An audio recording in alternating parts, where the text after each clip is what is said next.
Hey, good morning, YouTubers. Thanks for tuning back into another episode. Today, we've kind of made some progress again off camera, but the D16 is getting some goodies. So we've got an F22 progress update as well. So let's go ahead and roll the intro and get this party started.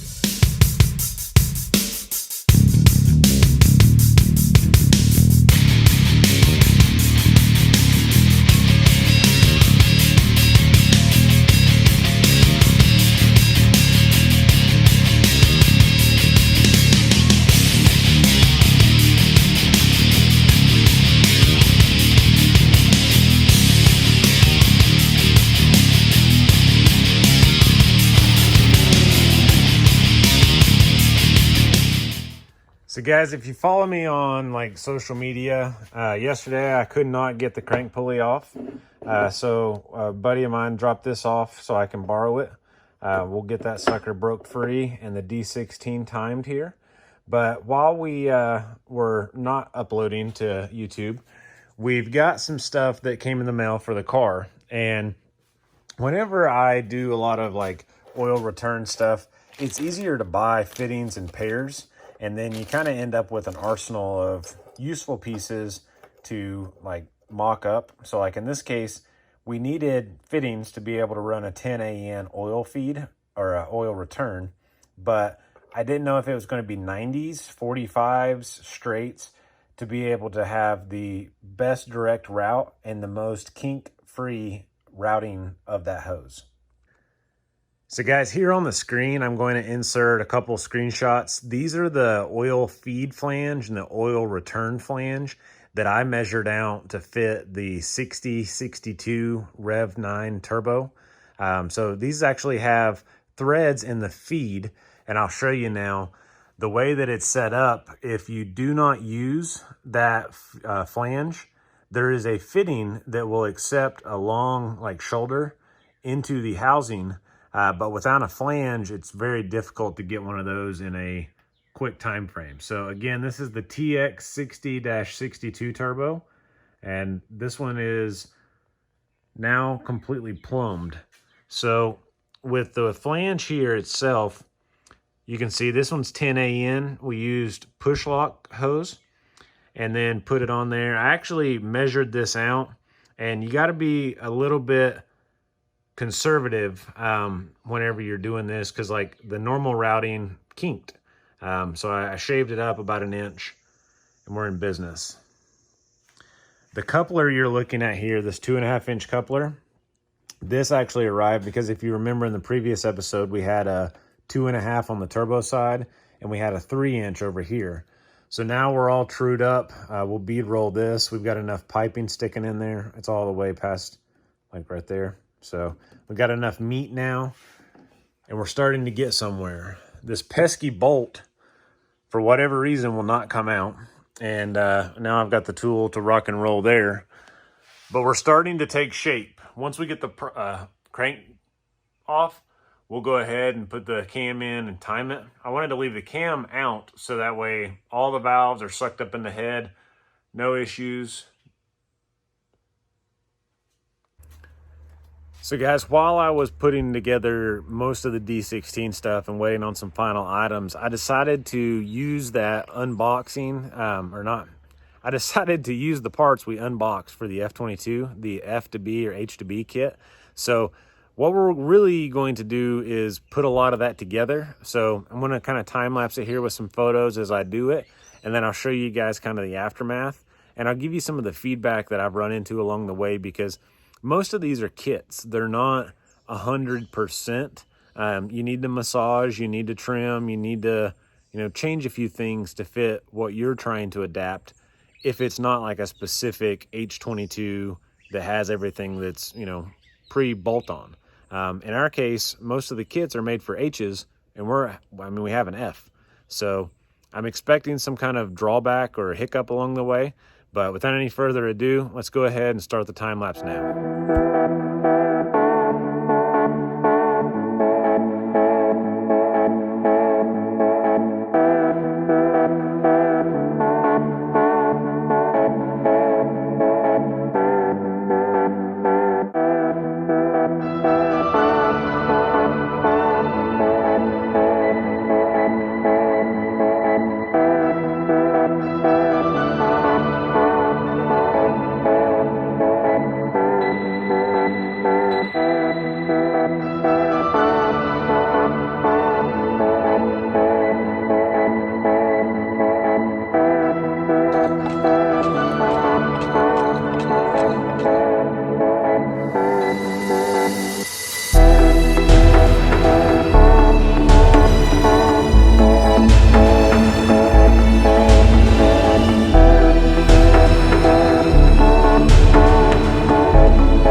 guys, we're back current.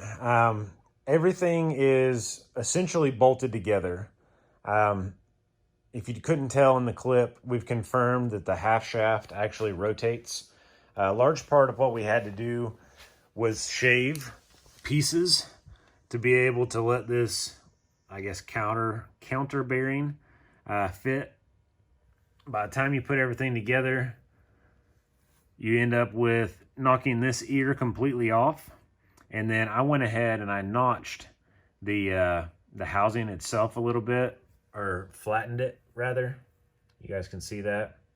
The other concern is the axle. So once the axle sits on this, you've got basically the axle hub. That hub may interact and come in contact with this. So I'm expecting that. We're going to put it on the engine here before it goes in the car. But we're also waiting on some other items I'll show you in a second to be able to get this ready to go in the car. So we're not held up by any means, but we're expecting to clearance basically this shiny black part that I've wiped off here, at least some. And then from there, we should still be able to avoid getting into the oil pan, because we have a 1320 oil pan and it's actually like recessed. It's sunk behind the block line. So even if we needed to take off 1/4 of an inch, we should be able to do so. But guys, as you saw in some of the clips, the way that the kit went on it, I mean, it's super smooth. Clutch, everything lines up perfect. This is actually easier, in my opinion, to mount with, because everything's new and clean, than it would have been, you know, most of the cars that I've done on the lift here before. So the other item that kind of threw us for a curveball is the post mount. The post mount that comes with most kits are going to fit H series. In our case, this is an F22a1 from like a 90, 92 Accord. The way that the mount worked, a lot of it needed massaging. I finally got it to where we're usable. I need to clearance a little bit more here on this to be able to get that bolt in. I mean, it's like if I don't do it, then I'll worry about it, and I want to do it so that way it's secure. But the other concern was that this looks very low, and I think what's given me that impression here is the mount itself being so close to the cam gear. I'm used to like a B series head or even an H series head having a lot more thickness. So, you know, typically the height of the engine's taller, so this doesn't look as low. But I made a post on a Facebook group, an H2B group, and so far the photos that I've seen of other people running single cams, this is pretty common. It should fit, you know, pretty well. The moment of truth is going to be with our crank sprocket, because as you can see here, this flange sits on the frame rail. So I'm not sure if this is going to require us to clearance on the underneath side of the frame rail. If you guys have done this, you know, feel free to DM me on Instagram. But with the way that it's set up, I'm kind of expecting this to be really tight. We're doing a front alternator relocation bracket, so most of that's going to sit over here. But this is actually the rung that would be on our alternator belt. So we could expect it to probably be within, you know, left of where we need to be, because this is going to be our furthest point right. And we may even do a different dampener by the time that all this gets trued up. Guys, we're shooting to have this wrapped up and in the car, you know, within a matter of, you know, a day. The other pieces that I'm missing are the little bracket that goes on the transmission that mounts it to the actual mount. I have the rest of the stuff, like the rear motor mount billet. It's like a spacer. This is the clutch slave cylinder adapter. So this will end up bolting up on the block somewhere like this, I believe. Maybe here. I hadn't got that far yet. Just disregard everything I just said. But guys, it's really getting close. Having the transmission on the engine and everything kind of put together makes me feel a lot better about it. When things don't necessarily go to plan, I'm not the best to go ahead and pivot. I typically get a little frustrated, but you know, this for the most part was fairly simple. I'd recommend one of these kits. I'll put a link in the description if I can find where I bought it. I don't even remember what brand it is. It's pretty well unnamed for most of the packaging. But the stuff that I had actually just stuck it in a 1320 box. Not even sure this is the 1320 kit. Based off of everything at this point, I think we're in great shape. We need to go ahead and do a power steering delete on both the Integra and the Civic, as well as we need to get our clutch pedal assembly and our new pedal assembly for the most part in the car, and then we'll be ready to go. We ordered the finish lines clutch line, and I've got a new clutch master cylinder here. So all this stuff's going in the EK. I picked up a couple of these for the power steering loop, and then we'll be in business. So boys and girls, that pretty well sums it up. We've got our H2B kit on the F22. We've got our turbo plumbed. We're waiting on a few small pieces to be able to kind of mature today. And then this evening, we'll go ahead and time the single cam. By the next episode, I hope you guys get to see it start up for the first time. We're going to build an exhaust. That should wrap it up. So thanks for watching, guys. If you haven't already, make sure to subscribe to the channel. It really helps me out a lot. We like to grow around these parts, and we'll catch you in the next one. See you guys.